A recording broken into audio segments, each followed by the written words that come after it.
Bonjour et bienvenue dans cette nouvelle vidéo de notre série dont le sujet est « Comment renforcer ou booster mon système immunitaire ». Bonjour, mon nom est Alain Trochet et comme promis, je vous invite à suivre cette troisième vidéo dans laquelle vous allez découvrir les 8 clés pour une bonne hygiène de vie qui va contribuer à renforcer ou à booster votre système immunitaire. Alors, première clé, très importante celle-ci, évitez le tabac et l'alcool. Supprimez ou diminuez de manière importante le tabac si vous êtes fumeur et réduisez votre consommation d'alcool. En effet, le tabac et l'alcool perturbent votre alimentation, perturbent votre sommeil, vos activités physiques et favorisent le stress, les cancers, les maladies cardiovasculaires, sans compter tous les effets secondaires que ça peut avoir sur votre entourage. Donc première règle, première clé, évitez le tabac et l'alcool. Deuxième clé, mangez de manière harmonieuse. Vous vous souvenez certainement, ou vous connaissez certainement ce dicton que disaient souvent nos grands-parents. Prenez un petit déjeuner de roi, un déjeuner de prince et un dîner de mendiant. Eh bien en fait, ils ont tout à fait raison. Donc tentez de suivre cette règle. Le petit déjeuner qui parfois est passé très rapidement parce qu'on n'a pas le temps, etc. C'est pour autant le petit déjeuner qui est le repas le plus important de votre journée. Donc, pensez à prendre un petit déjeuner de roi, un déjeuner de prince et un dîner de mendiant. Pensez également à boire de 1,5 litre à 2 litres d'eau par jour. C'est très important, j'ai abordé ce sujet dans une précédente vidéo. Et réduisez votre consommation de viande, surtout de viande rouge, ainsi que de poissons, notamment les poissons d'élevage. Si vous mangez de la viande et du poisson, dans ce cas-là, privilégiez les poissons d'élevage, je vous l'ai dit, privilégiez la volaille ou les viandes blanches et privilégiez, non pas les poissons d'élevage, mais les poissons sauvages. Je disais une bêtise là, privilégiez les poissons sauvages et non pas les poissons d'élevage, et notamment les poissons sauvages des mers froides, qui eux vont leur apporter, comme je le disais aussi dans la vidéo précédente, vont vous apporter des oméga 3. Notamment les poissons d'élevage, eux, ne vous apporteront pas tous ces éléments, ils vous apporteront beaucoup de toxines, beaucoup de médicaments, beaucoup d'antibiotiques, alors que les poissons sauvages, eux, plus ils sont petits, plus ils vous apporteront d'oméga 3 avec une faible teneur en mercure et autres toxines. Donc voilà, pensez à ça et privilégiez également les associations de produits. Par exemple, lorsque vous mangez une salade verte, ajoutez-y un avocat. Parce qu'en fait, l'avocat va vous permettre d'augmenter en fait, l'absorption des vitamines, des minéraux contenus dans la salade, parce que c'est un corps gras qui va vous amener la graisse, la bonne graisse pour absorber ces nutriments. Troisième clé, consommez davantage de fruits et légumes bio, bien entendu. Mangez des fruits surtout en dehors des repas et jamais en dessert, ou au maximum 30 minutes avant les repas. Pourquoi jamais en dessert? En fait, parce que les fruits sont digérés beaucoup plus rapidement que les autres aliments que vous allez ingérer. Le fait de terminer un repas, par exemple par un fruit, provoque sa fermentation car il est freiné en fait par les aliments qui ont précédé le fruit. Et donc en consommant ces fruits en dehors de vos repas, vous allez profiter ainsi de tous les nutriments et toutes les vitamines qui vont être capables de vous apporter. D'autre part, votre alimentation, comme je l'ai dit également précédemment, doit être composée d'au moins 50% de végétaux et notamment des légumes à feuilles vertes pour leur apport en oméga 6 et en vitamines, notamment vitamine C.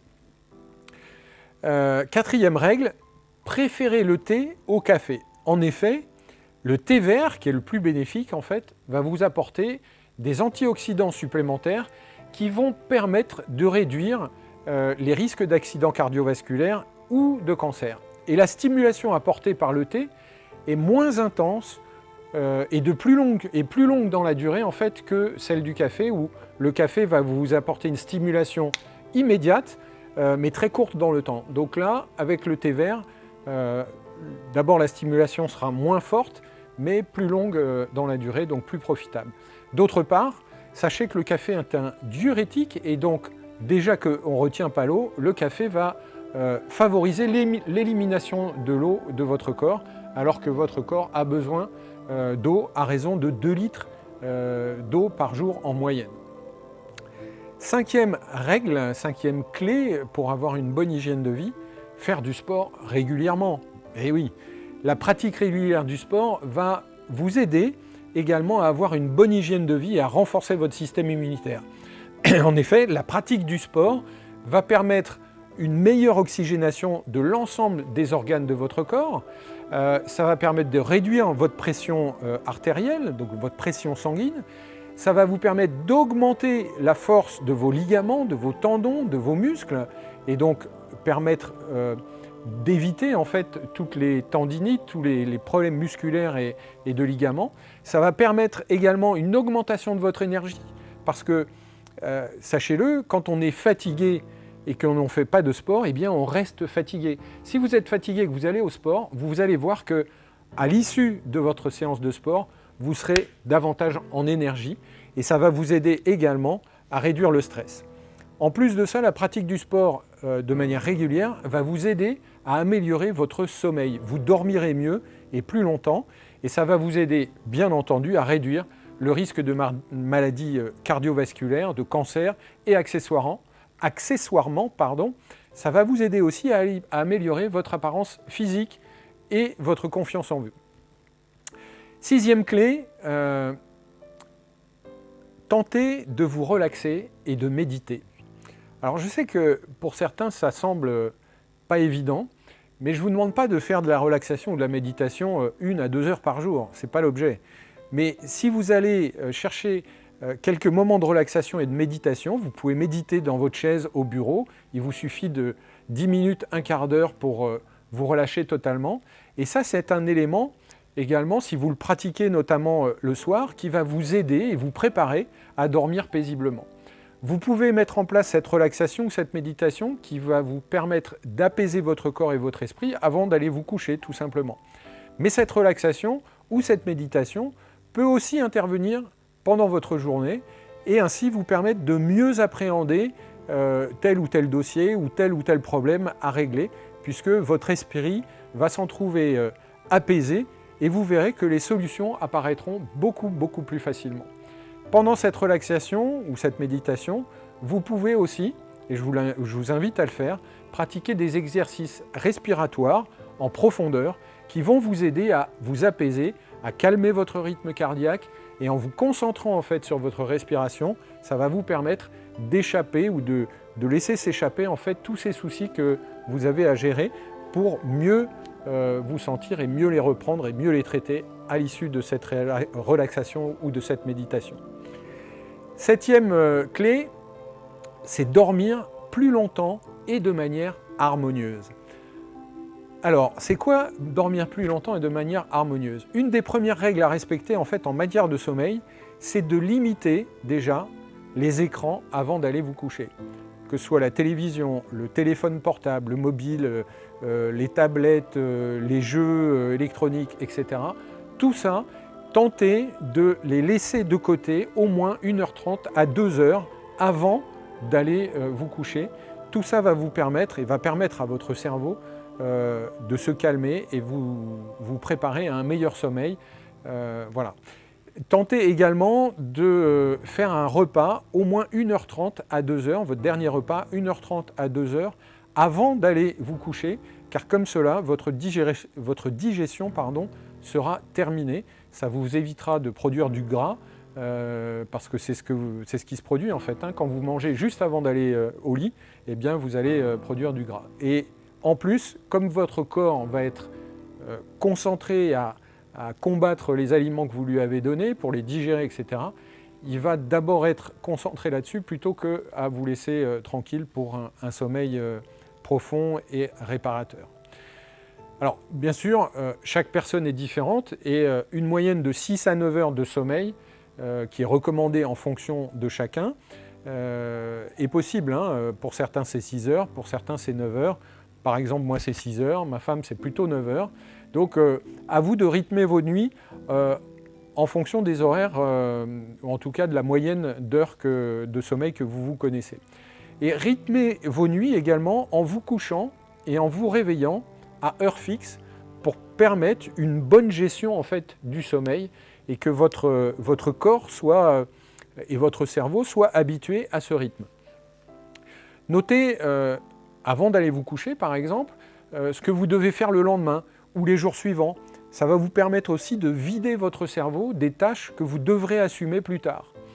Alors je ne sais pas vous, moi quand je vais me coucher, j'ai mon cerveau qui démarre à 200 à l'heure ou 1000 à l'heure, j'en sais rien, sur tout ce que j'ai fait dans ma journée et ce que je n'ai pas réussi à faire et que je dois faire le lendemain. Eh bien, si je n'écris pas ces choses-là, si je ne les couche pas sur le papier, mon cerveau va sans arrêt se les répéter dans l'objectif de ne pas les oublier le lendemain. Et en fait, on s'aperçoit que le lendemain matin, on en oublie la moitié. Mais bon.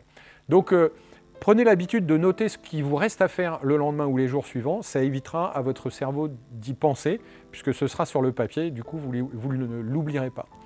Également un conseil, à la place des écrans, vous pouvez prendre un bouquin, lisez, écoutez une musique douce, afin de préparer votre cerveau et votre corps au sommeil en vous détendant calmement et paisiblement avant d'aller vous coucher. Ou même au lit, vous pouvez lire au lit en écoutant une musique douce, une musique relaxante ou de méditation. Enfin, 8e et dernière clé, félicitez-vous pour les choses positives que vous avez faites dans votre journée. Trop souvent, nous nous reprochons de ne pas avoir eu le temps de faire telle ou telle chose. Mais plutôt que de voir les choses que vous n'avez pas réussi à faire, concentrez-vous sur les choses que vous avez réussi à faire. Donc, revenez sur votre journée et félicitez-vous pour les succès, si petits soient-ils, que vous avez obtenus et tout ce que vous avez réussi à faire. Offrez-vous un cadeau. Alors, je ne dis pas de vous offrir un apéro avec un whisky, etc., puisque je vous ai dit qu'il fallait limiter l'absorption d'alcool.